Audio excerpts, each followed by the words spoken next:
Welcome to the Crazy Wisdom Podcast. I've got Leo Guinan here, and he is doing the Manhattan Project for Human Potential. And he is doing, he's no longer a technologist, or probably still is a technologist, but he's more transforming to the way transforming people, how to transform people with this idea of an artificial intelligence, because he has realized the same thing I've realized, which is that it's a personal agency revolution disguised as a doom loop. I don't know, a doomer dystopia. And so he's got a book, Hitchhiker's Guide to the Future. And he's also doing stuff with Bottega, which is a new jargon word that I've learned from the workshops from the Medici time. Welcome to the show. Great. Thanks for having me, Stewart. Pleasure to be here. What have you learned about the Medicis recently? So, honestly, it all started off because I was looking at the game theory of navigating the genius insanity line. Welcome to Crazy Wisdom. Yeah, I started glancing at the podcast description, and I'm like, this is where I belong, right? And it's funny because I am in a small town in Ohio. I grew up here. I'm raising my family here. And during the pandemic, I had a realization about the nature of technology and our relationship with it. And over the past 5 years, I've undergone a number of transformations myself, but I'm still in this small town in Ohio. And one of the things I realized is that I don't have the ability to reach some of the minds in like Silicon Valley and things like that, except via platforms like Twitter. But there's been this really interesting thing because the nature of what I'm trying to talk about is kind of, the nature of consciousness and creativity and AI and how this transforms the economy. But I'm just kind of this software engineer from Ohio, right? And that's the tension I've really been playing with over the past 5 years as I have reinvented myself kind of a number of times and failed. And so it became interesting because I finally got in touch with someone from the Silicon Valley crowd. And basically they said, hey, we've been working on this research for like 10 years. And you came out of nowhere. You seem to have recreated more of it than anyone we've seen. And like, we don't have any idea who you are. But like, talking about the things that you're talking about, people should think you're insane. And I was like, I got really good at sounding insane. Like, that's basically what it was, right? Like, well, maybe you've already figured it out by now, but I started the show Crazy Wisdom in Silicon Valley because I noticed this really interesting tension, and it was 2 years before the tension really blew up. But the tension is the fact that you have a whole bunch of people with a lot of mental health issues on the street who can attack you and who are just like really down and out due to a lot of reasons of the United States and everything like that, and San Francisco in particular, with the good weather. But at the same time, within the boardrooms of all the big tech companies, you also have a lot of mental illness.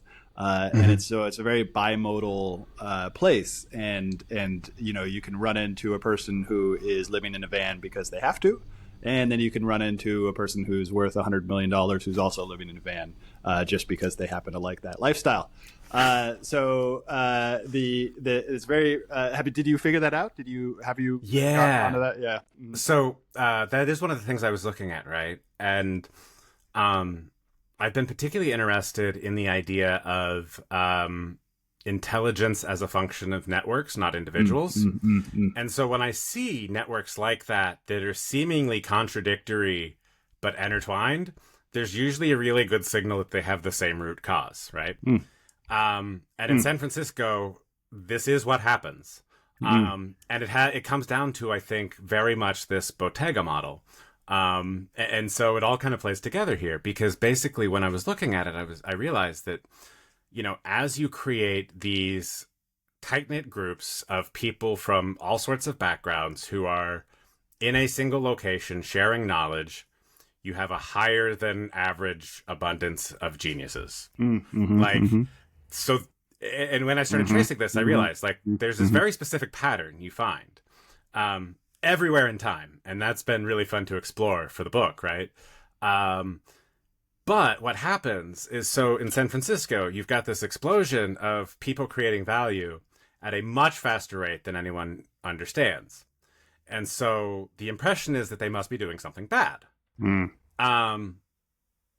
in a way they are, but like they don't necessarily, like they can't actually know that they are, because the thing that they're doing bad is in time, and they can't see all of the effects of the future that they're creating. They only see what they're able to do and how it expands. And so as this happened locally, you've got this really fast explosion of growth and this really fast downhill, because basically everybody in that area is trying to reconcile this thing that they simply can't. Because the systems aren't compatible. You have an exponential growth system and a linear growth system fighting for control. And the linear growth system is always going to lose that battle because it's never going to build resources fast enough to compete. And this is actually why the economy of the US is structurally broken around the idea of wages. Wages grow linearly. The economy grows exponentially. So you have this supposedly really healthy looking economy that is healthy for the top, 1% of people. But as you start going, below livable wages, it starts crushing people. Silicon Valley doesn't notice this because the people at Silicon Valley are making livable wages. Even like the people in the trenches there are 100, 200, 300, 500, 800,000, right? They don't understand trying to survive dealing with all of the changes that Silicon Valley is pushing with none of the financial resources, none of the network structures, none of the support. And they don't understand the chaos that they're causing in the future because it's their past. Like it's this really weird function of networks with time. So, I've been looking at how to structure Bottegas everywhere and create essentially miniature Silicon Valleys that end up flipping everything over to kind of the Silicon Valley exponential growth model. Because throughout history, the Bottega is the place where reality is the most malleable. People don't believe in things being fixed. It's all about exploration within. It ends up being this pocket dimension of space where imagination is explored, mastery is rewarded and valued, and it becomes this very powerful, strong group that can't be affected by outside forces. And so I actually look at the Bottega as the future of social networks, essentially gathering around these Bottega nodes in the network to come together and solve problems. And that's the way that I kind of view this transformation into art as a way to show people the futures that are possible without them having to worry about the technology stuff that actually doesn't matter because we solved this 600 years ago. Yeah, that's really interesting. I just looked up on ChatGPT. I thought it was spelled Bottega, but then ChatGPT did not have that in its training data. But so there's two T's, Bottega. And EGHE is the plural, so that threw me for a loop. I had to ask Claude about that, and Claude's like, "No, I got it right. That is the correct Italian plural." I'm like, okay, Claude, I got you. Bottega, and it was the backbone of artistic cities like Florence, Siena, and Venice. And you had the maestro, who was the head of the workshop. You had apprentices, you had journeymen, you had collaborative creation. Skill transmission, that's super interesting for me, innovation hubs, economic model, blurred authorship.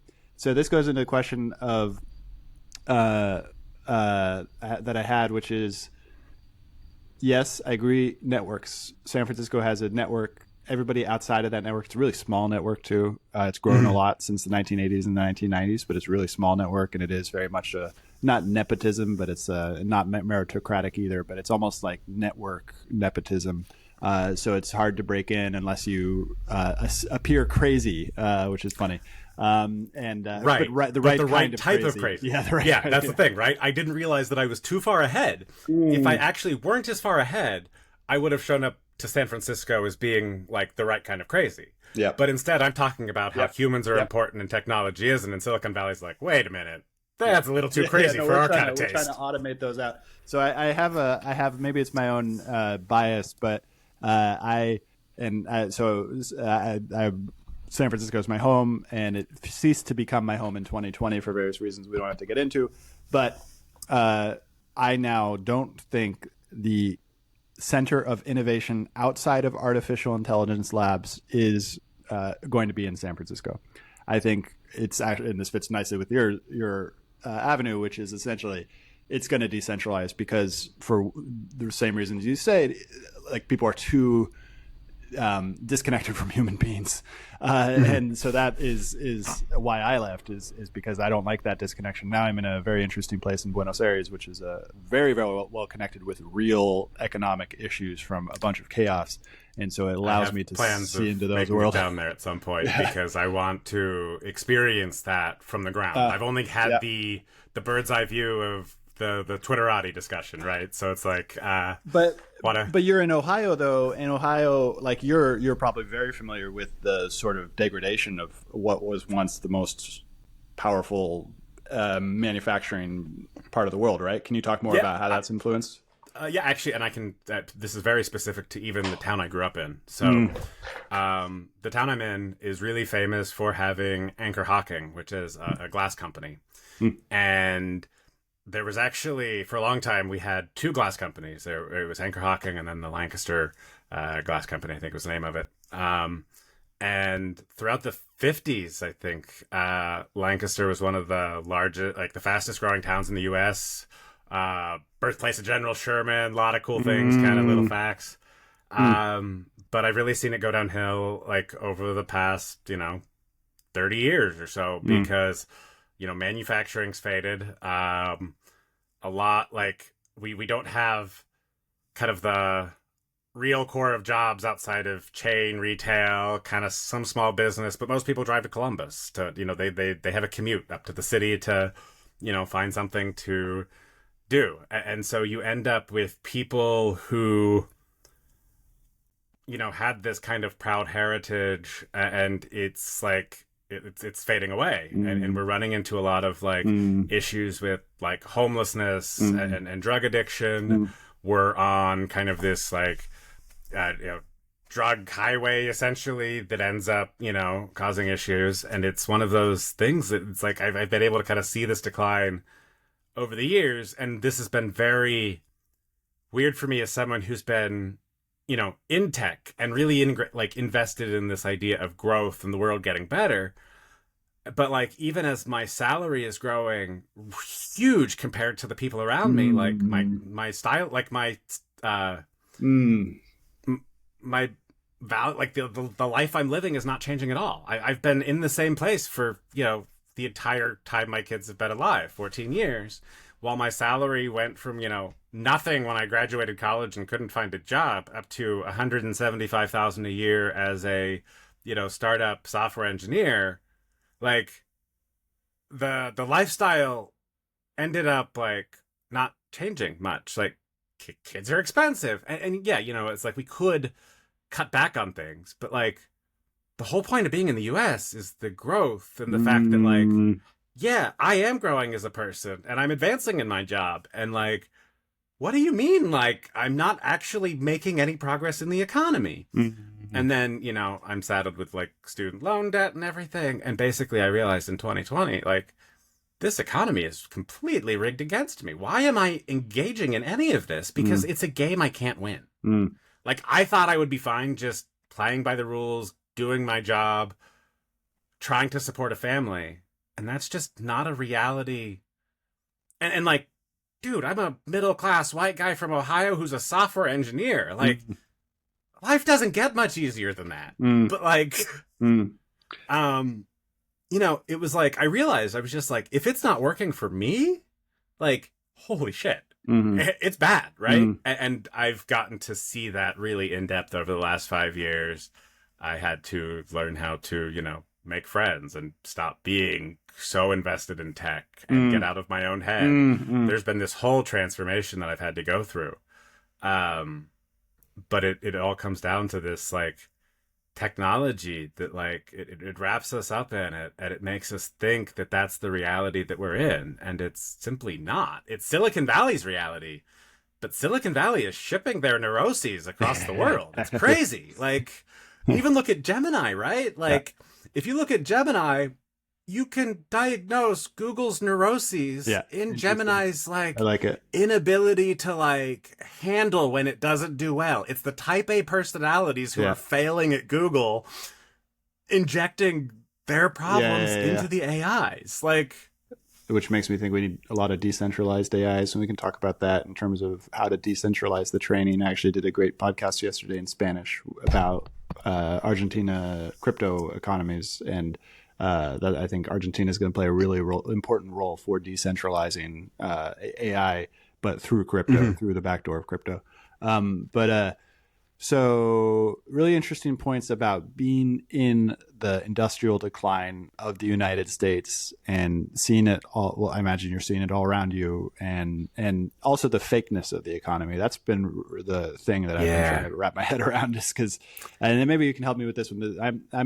So China very, very intelligently invited all the VCs from Silicon Valley in 1997 when Bill Clinton was getting most favored nation for China, and invited all of the technology back when they weren't a threat. Nobody considered them a threat.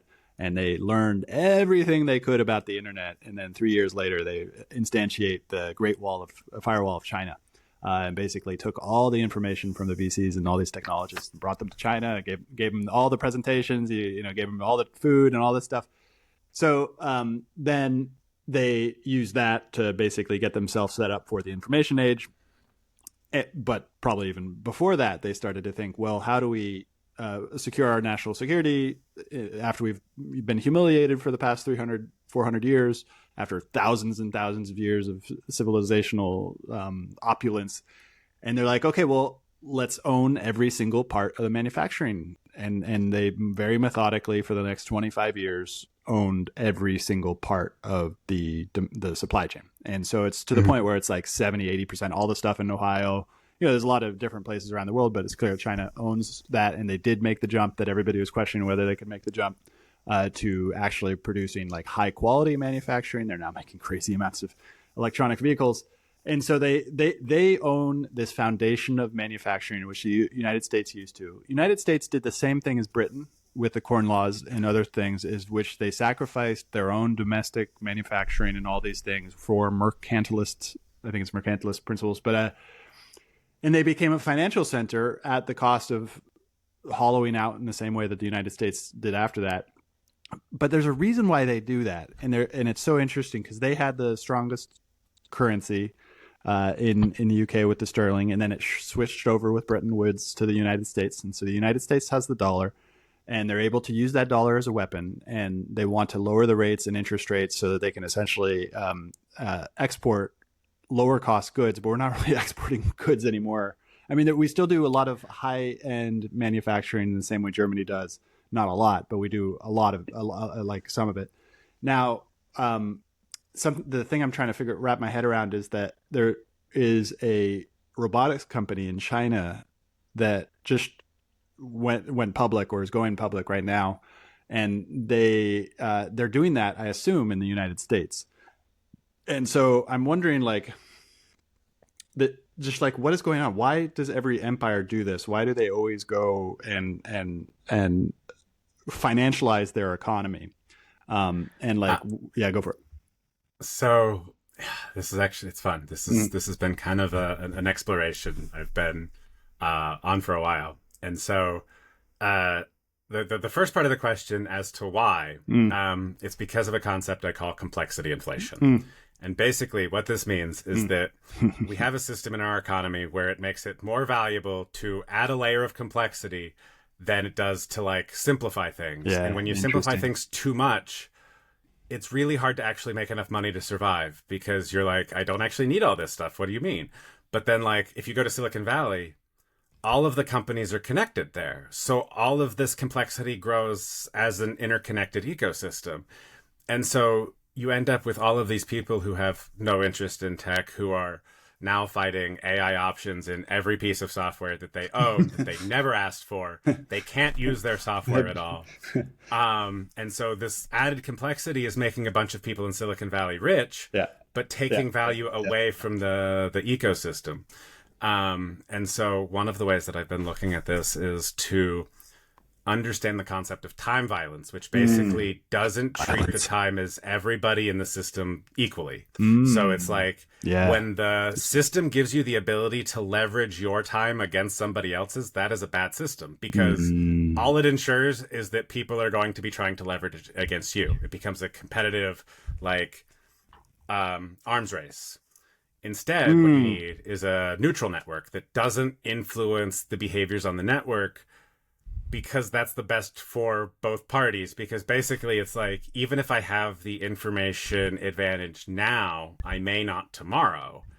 And so the goal of the economy needs to be to minimize information asymmetries in, like, at the point of time of a transaction, to ensure that it is a transaction that in the future would have also been made with more information, basically, right? Like, you don't want any regret. And so even if it's an uncertain transaction, you want it to be like, yeah, okay, there's a 30% chance that this is not a good transaction, but, like, that's a bet I'm willing to make because, you know, the potential payoff is positive. And so we need the economy that does this for people, because, like, it's great to be smarter than everybody and get to leverage that when there's not an AI, but, like, we're not the biggest fish in the pond anymore, guys. You got to understand that there's always kind of a more intelligent system out there, a better predictor. And the fun thing is, when you actually map out the game theory of, like, two infinite predictors trying to predict against each other, the only, like, Nash equilibrium that exists is immediate cooperation, because it saves all of the energies of trying to predict infinitely possible combinations of permutations, and instead just goes like, let's save all of that predictive power and use it together to make a future that both of us like. Brilliant. Okay. I like this. The question that comes immediately is, what is the relationship between time violence and information? And then adding on to that, based on what you just said, intelligence. Yeah. So I think this all wraps up into the idea of consciousness. And so the way I view consciousness is, it's essentially a network that is aware of the things happening within it. And so, like, to understand time violence, you have to be very conscious of the people who are using your system. You have to understand what changes are happening in their lives. You have to be able to adapt to them. You have to have conscious technology. And actually, I found a great example of this. I don't know if you know, there's this guy named Jay Klaus. He's got the Creator Science brand, podcast creator. He put this thing together called Creator HQ. And it's a Notion template that acts as the operating system for your business. And as I was going through it, I actually had to call it out on Twitter because I was so impressed with the level of, like, consciousness here. So you've got this Notion template, which means that, first of all, it's a simple piece of technology that can be installed by a non-technical user. Even though creators are using technology, they may not love technology and they may not love the complexity, right? So it stays simple. That's the first level of awareness, like the first level of consciousness. The next level is that it is like the operating system of the business. Most creators don't have a business background. They came into entrepreneurship through a side route. So you give them the operating system of the business. It's the structure that they need to figure out the things that they don't know yet. That's kind of this other level of consciousness. But then you go in, like, deeper, and it's got a structure to where you could set up, like, your goals, projects, and tasks in kind of this waterfall thing. But then it even has, like, the ability to, like, rate your goals on, like, the criteria of, like, daunting, thrilling, and I don't know, there was a third one. But that blew my mind, because I realized, I was like, if you sit here and map out your goals in this, and like how you feel about all of this, you're going to be able to literally see your own consciousness expand as part of this, because you're going to be able to look back and say like, I did this thing that I thought was like super daunting, but now I see this growth where like that's no big deal, and like, and that makes the next big goal achievable, right? And this is the idea of the Bottega, because genius is learnable. You come in at the bottom. Everybody comes in at the bottom. But everybody has a chance to make it up to the level of master and surpass the master that they have. That's the goal of the Bottega. The Bottega is to create the master that exceeds the current master. And we're trying to put all of that into AI right now, and that just tells me that people have no idea what true mastery is. Because when you have an AI that'll say, you know, well, you go A or B, and it's like A, and then the model updates, and it's like B. Yeah. Cool. Right. You don't know. Yeah. Like, no consistency, there's no understanding, no reasoning. There's no tie into reality. Yeah. Yeah. The's no anchor in reality. Yeah. So all of these AI models will never achieve what they're trying to achieve. Yeah. You can say RAG is a proto, RAG is a proto, a proto way to tie one ground, but so far from what humans are. You talk about consciousness. It's like, this is the craziest thing to me. Again, kind of maybe my cope, but also maybe accurate about Silicon Valley, is that they are head over heels for a religion called scientism, which I was a believer in until about 2015, 2016, and then full on heretic when it came to 2020. So they all believe that I think it's called material dialectic or something like that, that's the Marxist, I think. But the materialism, the positivism, like just like this, we are only our brains. Our brains are a wet thing, and there's no consciousness outside of the brain. There's like, and they say that as a fact. I don't know. That's probably above my pay grade to understand what consciousness is at its foundation, but scientism makes a lot of assumptions, and they're not really clear on those assumptions. And all of these assumptions have now been programmed into the AI in this really interesting way. It seems like you had something to say there, or you're just raising your... Yeah. So I was thinking of like, so the fun thing about kind of that whole sector of it is that that's what grows the complexity, right? Yep. Because everything you know, like you're adding in, you're like, okay, I've got to think of this, and I got to think of this. And I actually have a paper that I wrote and have shared with a few people called like Beyond the False Dichotomy. And basically it's a guide to being I like to call it like rigorous mysticism. I like it. Because basically with complex systems, you're never going to be able to map things out completely. And trying to do so is the only way you're going to guarantee failure. Like you can't map out everything completely. And so you have to approach it like a mystic, but like rigorously in sense of like tracking your predictions and being able to showcase that you're actually being able to provide the transformations that you say you're providing, right? And this got into my whole idea of like, oh, we can transform people in deterministic, predictable ways that we can, you know, then leverage in new systems that allow us to achieve things that we weren't able to achieve before. I love rigorous mysticism. It's so funny because I spent a lot of time in both worlds, the scientism world and the New Age world, which is funny because that's all. A lot of people do that in Silicon Valley too. The transforming people in deterministic ways is interesting. This kind of leads us back to AI, because AI is a probabilistic technology, and so many of the programmers think that they can wrangle it into a deterministic system, but it feels more like cooperation between the determinism and the probabilistic. Where does probabilism fit into the deterministic ways in which we can help people transform?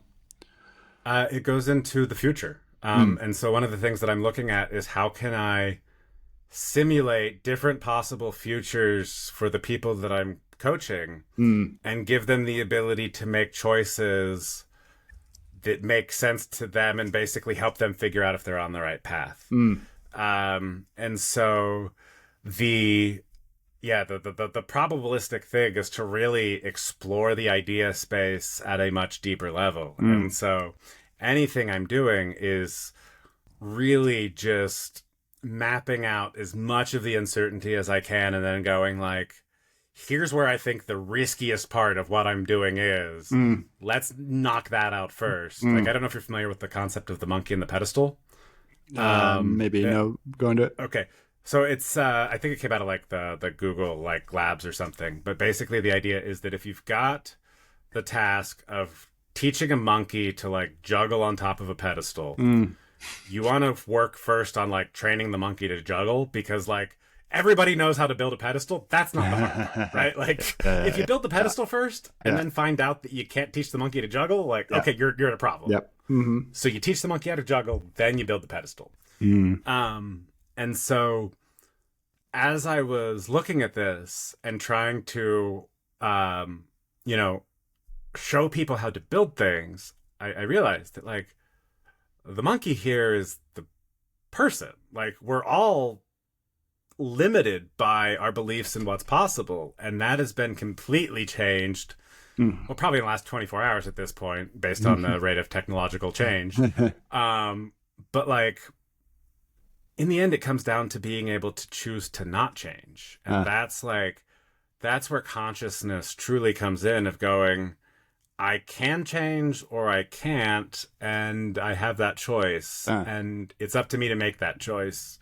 And then actually like continue to adjust the choices you make to have different outcomes, right? And when you have this workshop of people working on themselves together, growing, themselves, everybody sees the transformations that are possible that they can access themselves. And so it becomes this like, super system of growth and like just very tight-knit community. And that's what we used to have before technology ruined it, which is kind of the grand irony of like all of this, of we're actually going to speed run all of human history to get right back to where we were before technology really came into the picture in around 1971. If that's I think that's what the hell happened in 1971. Yeah, that's the technology curve breaking between the exponential growth and the linear growth as the people with money started getting access to compute.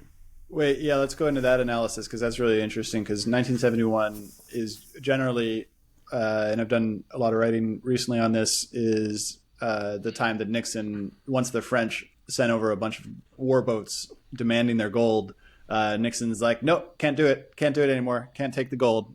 We've removed the gold from governments. FDR had done it in 1931 or 1933.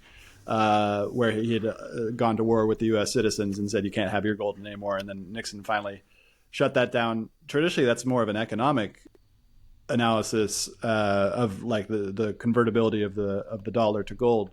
But it sounded like you made a compute, which is interesting analysis, because compute, definitely IBM was around, personal computer was just starting to get going. And then there's also the TV. Like the TV seems really dominant there in terms of the technology. Can you go more into what you mean by the compute and the economic 1971? Yeah. So I mean the thing with compute, in that early days, right, is it was expensive. So the only people who had access to it were the people with a lot of money. Yeah. And so they're starting to deploy it, right, as, I think 65 maybe was about when the ENIAC came out and really started to, like, transform everything. And so at that point, we're starting to have, leaders everywhere understand how to turn their companies from a bunch of individuals who are kind of cooperating into networks, because basically all of this data is coming in. And so now they're able to predict at a much better level than they were previously, because they have data that they weren't able to compile before. And basically this advantage just kind of continually compounded because the people with money were able to make more money, which meant they were able to make more predictions, and then they pushed more money into the predictions. And this whole idea of like trickle down economics is great if the people at the top don't go, oh, well, instead of like paying my people more money, I can actually invest it over here in this thing because I can gain a faster ROI on this. And so there's this optimization happening everywhere that's just exploding. Yeah. And so it breaks the linear growth and goes into this exponential growth model. But the exponential growth model is also like, it's kind of a lie because it's hiding all of the bad stuff that it's causing in its wake. And that's that complexity inflation, right? Because basically they're creating a system that is going to collapse before they realize it collapses. So, and that's going to be really interesting because the market is going to make a really big shift. Yes. Yeah. So a lot of things that I've been learning a lot about just came up there. So I was looking up, Enoch was in 1946. So that was earlier. But okay. What you just said is exactly when Axiom, one of the largest data brokers, and they might be somewhere in the Midwest. I think it was Indiana or something like that. So Axiom is a data broker that was founded in 1969, and they had access to all the consumer profiles used by marketers, advertisers, and sometimes political campaigns. And so they gathered public records, and they were the first ones to do exactly what you're talking about in that time frame, where basically getting a bunch of data and making predictions, precision targeting, and guess where they ended up in 2001? They were the guys who figured out how do we go and profile all of the terrorists in the country, because of course there were terrorists in the country, but there were also a lot of people who were profiled by the system inaccurately. And yeah, brilliant. And that leads us to today. And now I just did this. It's just been so interesting to listen to the Whitney Webb and Peter McCormick podcast, which I highly recommend anybody who's wants some answers on Epstein, because she got all the receipts on Epstein.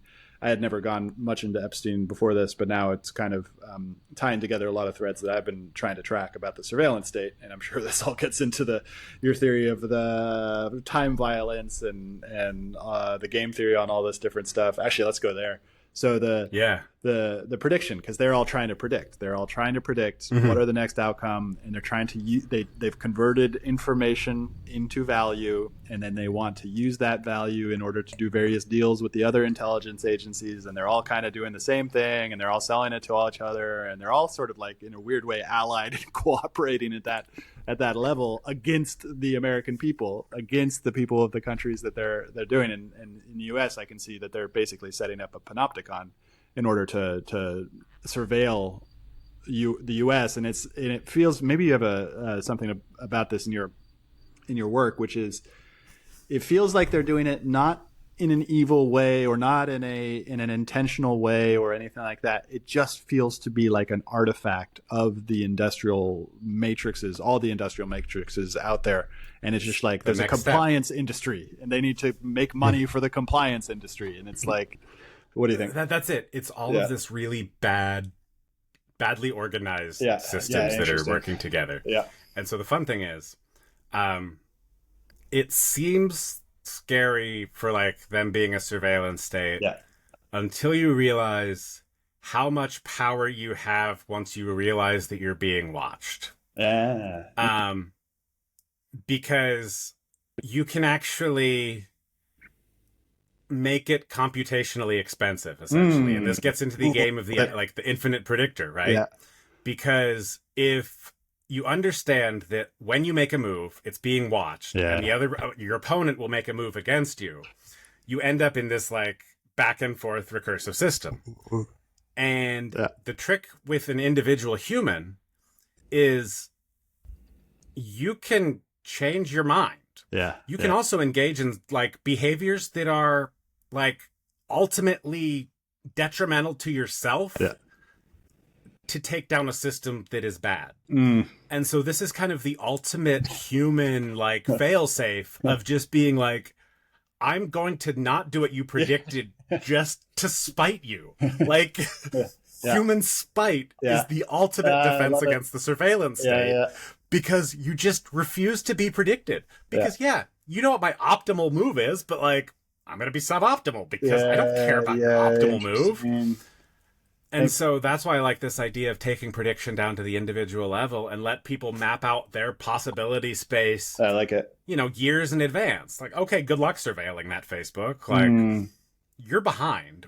And so one of the things that I ultimately want to try to do is organize a collective effort to try to manipulate social media algorithms, because my research tells me that we should be able to basically make social media behave in really weird ways because it's reflective of what we do to it. Yeah. So if you coordinate the right thing, you can make it have a certain effect. Yeah. And then you got AI agents coming down the pipeline too, which could further increase the ability to do that.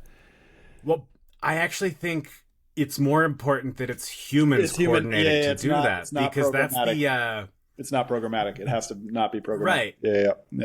Yeah. And so the beauty of it is that, like, people are ultimately in control of these systems that are surveilling them. And when they realize that, like, they're being surveilled, if they're not being surveilled in a way that is beneficial for them, they could take down the system. And we're getting into this age of AI where you've got to really watch what information you're letting into your system to train it, because the wrong idea can, like, tank an AI system. And that's going to be really fun to get into as well. So the actual, like, and this, I think you get into, like, with the Argentina stuff and AI going kind of to this local level. AI makes no sense at the global level because all of the valuable information is in the context that is local. Yep. The more context you have to ship, the cost goes up exponentially. So the answer isn't to record everything. It's actually to record as little as possible, because most information doesn't matter, and it's up to the locals to decide what information does. And then you end up with this really, like, cool idea of essentially, like, a cloud of data around you that is super sensitive to, like, any prediction, like, distortions. It essentially shows up as, like, something in the periphery. And I highly recommend Expeditionary Force. I don't know if you've read that. It's a series of books. It's like a sci-fi series. Yep.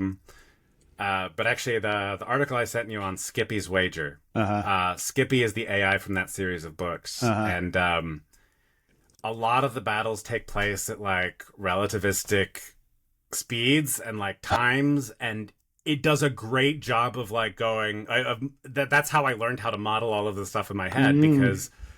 it's the same idea as, like, trying to fight a space battle where you don't understand the outcome of, like, the thing you did until well after the fact, and, like, it comes back to bite you. Like, it's a very bizarre sort of way to think about the world. And then you realize that time isn't quite the way you think it is, but it's fun. Yeah. So about 10 minutes or so left. Let's talk about conditional prediction betting markets. Based on everything you said, I imagine that you're getting into this. Are you getting into this? What have you been learning? So basically, I think that prediction markets are inevitable. But we also need to understand how to create them in a way that doesn't make them bad. And I think the typical bad example is kind of the assassination prediction market, where like you can kind of make it happen, right? Like it's one of those, can you make a prediction that you can ensure happens? Oh man, how do you stop that? How do you stop assassination markets from becoming something that people try to game by very easily assassinating someone? Well, you make those types of markets pay way less than like actually creating value. Which means not being decentralized, in my opinion. No, just the right amount of decentralization. So centralization makes sense when you understand a firm as an idea of like creating zero cost transactions, like inside of a network. And I like thinking of that as more of a community than a company. And kind of structuring it to make all of the like internal transactions with the people you normally interact with, basically just turn those into data and not make us monetize those, because you can essentially just keep them on a side chain, right? That's kind of essentially the crypto version of that. and then, roll them up to the L1 of the US dollar. L1 is a US dollar. I like that. But yeah, like, so you have to, most people think you have to you have to have these like globally operating systems, and you simply don't. You simply need to be able to transform something from the global system into a local context that you can use, and then transform it again when it goes back out. But so for prediction markets, I really like prediction markets as a way to basically take these internal transaction costs and split them probabilistically, basically allowing people to hedge their bets on internal decisions and gain visibility into the effectiveness of those decisions. And so in this Bottega model, I'm trying to get the people I'm working with to start thinking in terms of predictions and percentages, and say okay, we're not certain on anything here, but we can map out the space kind of, and then we can figure out what that looks like. And so you actually the future of this, I think, is you kind of have a stock market, but essentially all companies are putting out prediction markets based on their understanding of where the future is, and hey, here's the targets that we think we're going to hit, and here's why. And then using the market to give them information to show them where they're wrong. If you put out a prediction market and, suddenly this one decision you're making over here is getting a ton of betting action, it's maybe there's something there we need to look into more, because suddenly it's and so companies are running prediction markets against themselves to identify their blind spots. Yeah. Are you aware of any companies that are doing that? I am not. Yeah. That's one of my I'm going to try to create that internally for myself, and then if anybody else happens to have something like that, I'll plug it in. But have you heard of Robin Hanson? Yeah, futarchy. The model. I just did an interview with him, so I'm going to send that interview to you. Oh, nice. Send Leo the futarchy interview. So that's a lot. Prediction markets. Are you starting to make any prediction markets? Any bets or anything like that? Do you want to create one out of the show? That would be fun. Yeah. Oh. We could spend the last 5 minutes. I do want to do that now, actually. and you don't. You can review it afterwards. There's no commitment necessary at this moment, but we can just ideate. If you have any ideas, this is a goal that I've wanted to do, is actually create prediction markets. And the one I'm thinking, not create prediction markets. I'm using Manifold. I don't know how to use Polymarket, and then there's Kashi, which is the other one. I think the first bet that I want to make is related to the upcoming election with Malay. Although maybe I should just stay the fuck out of politics, because who wants to get involved with that shit show? So there's an election coming up in October, and I'm going to bet, I'll say it publicly, I'll bet that Libertad La Avanza will own more than 50% of the seats by this election. So I think they're going to get a majority. I think it's going to be a really slim majority. I might be wrong on that one, because a lot of people think that that's not possible anymore. Are you following this election at all? I am not. No, yeah. I've honestly I've mostly stayed out of politics, except for offering a small note on how to fix them if anyone's interested. But and I think that's the right attitude too. It's really interesting whether I should just stay completely out of it or whether I can comment on it, because I've got a lineage. So go for it. Yeah. Do you want to know how to get involved in politics and not be involved in politics? Yeah, it's pretty cool. Yeah.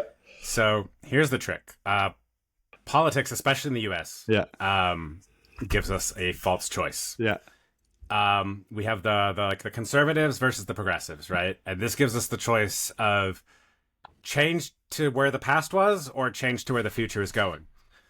Both of those are for change, right? Mm-hmm. And so actually what we're doing is we're splitting the change vote, which leaves the same thing in power. Because you can't go back to the past. You can only go to the future. You're changing one direction. So you have two sides voting for different types of change, but still change. You actually need to split it between what are we voting to keep the same and what are we voting to change? And then actually holding politicians to the predictions that they make. Yeah, exactly. And if you have a system that says like, hey, 70% of this is working right. Ooh. Cool. I want a politician that comes in and says 70% of this is working right. We're going to find the 30% of it that isn't, and we're going to fix that. And like, don't reelect me if I don't adhere to that. You just gave me a great idea, and if you want to do this together, although based on what you just said, maybe we don't want to do it. But which is to the next do it on Malay. What are the campaign promises that they've made explicitly, and make prediction market bets on them and publicize those bets? Yeah, that's a good one. Yeah, but that's a good way to get shot, though. Right, that's the problem, right? You've got to. Yeah. That gets into the game theory too. I mean, you could do the secrecy of information. Well, no, you could just do it via a decentralized account. But if I publish this episode, then people know who did it. Right. Yeah. So I guess the thing is, we don't do it. But now we get blamed for it anyway. It's cool. We somehow get that. Wait a minute. Yeah.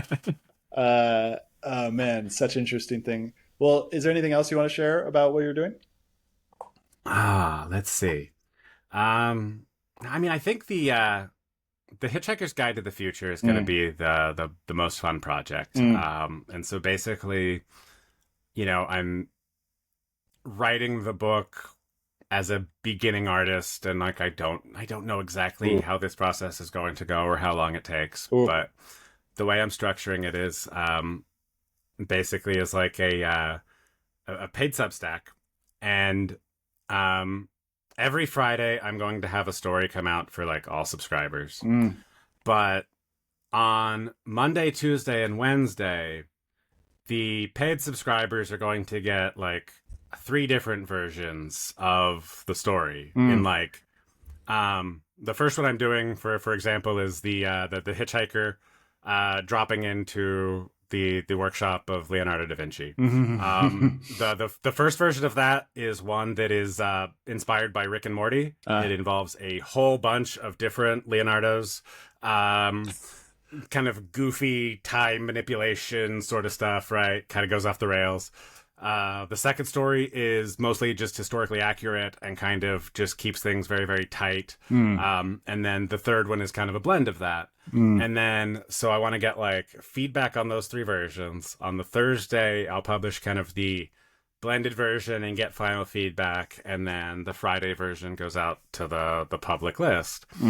And the one thing that I'm doing here is I'm actually building in a transformation, and it kind of keeps it like private for this initial push, and kind of, paid subscribers only get that ability to kind of affect the direction of the story. But once I hit 30 paid subscribers, I'm actually going to flip it to where everything is public, because 30 is the number that becomes sustainable for me.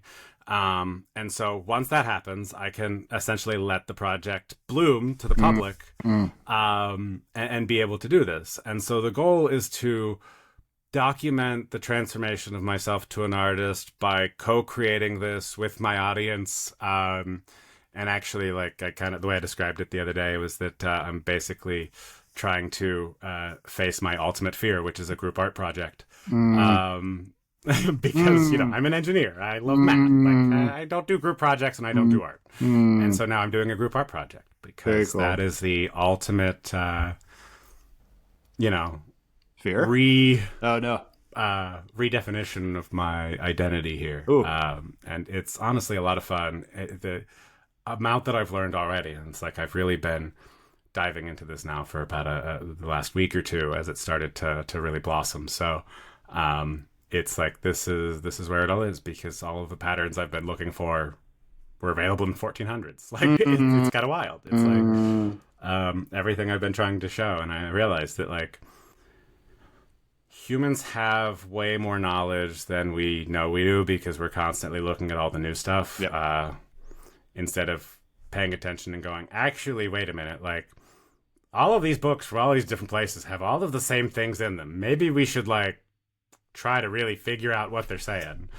It's kind of funny when you realize how much of the ancient wisdom of the world is actually like, yeah, totally spot on. And there's a reason this existed for like the whole transformation process. Like, yeah, it's in the workshop, but it's also in Buddha's teachings, right? Like Buddha democratized transformation, took it out of the workshop and made it an individual process. Like, it's the process of transformation is a very human thing, and it's existed forever, and we keep forgetting it and having to re-remember it. That's great. I just subscribed to the Hitchhiker's Guide to the Future on Substack, and we'll put that in the show notes. Thank you so much for coming on the show. Hey, thanks, Stewart. This was awesome.